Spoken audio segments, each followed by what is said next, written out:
Welcome back to Record Rift, where we tear through history's pages to reveal the moments that shaped our world.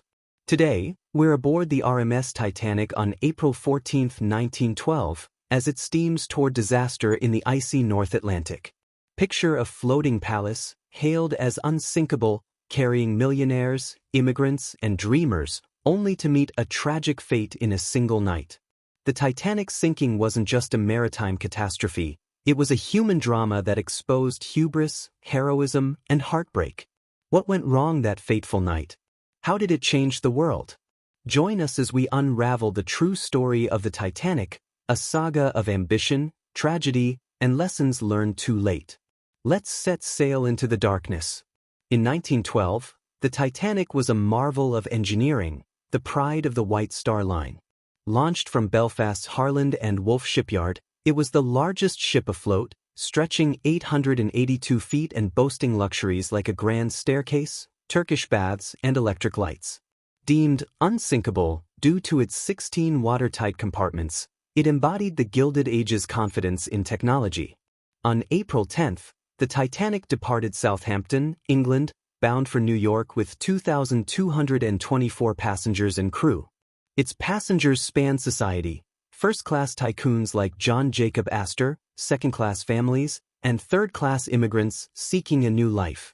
Captain Edward Smith, a veteran mariner, commanded the ship, while its builders and owners pushed for speed to break transatlantic records, despite iceberg warnings in the busy North Atlantic shipping lanes.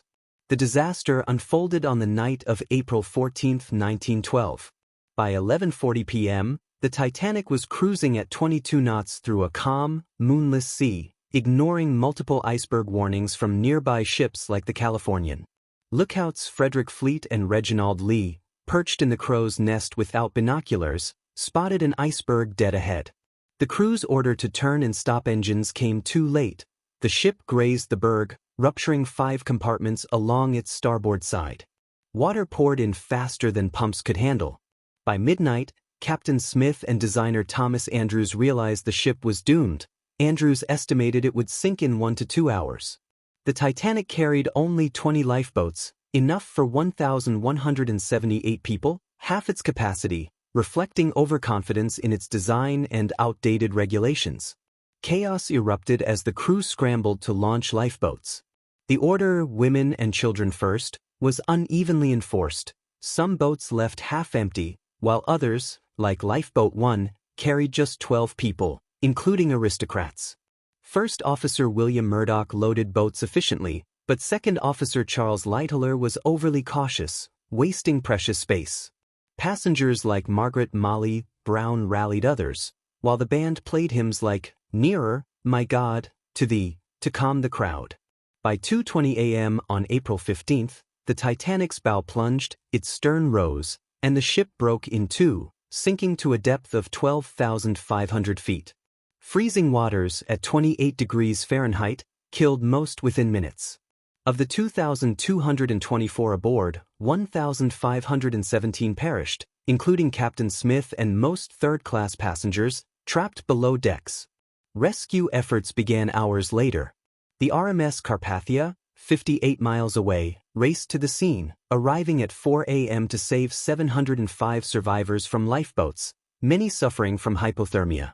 The Californian, closer but unresponsive due to its radio operator being off-duty, faced scrutiny for inaction.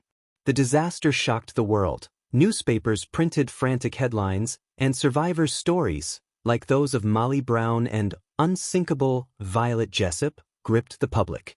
Inquiries in the U.S. and Britain exposed failures, inadequate lifeboats, ignored warnings, and reckless speed.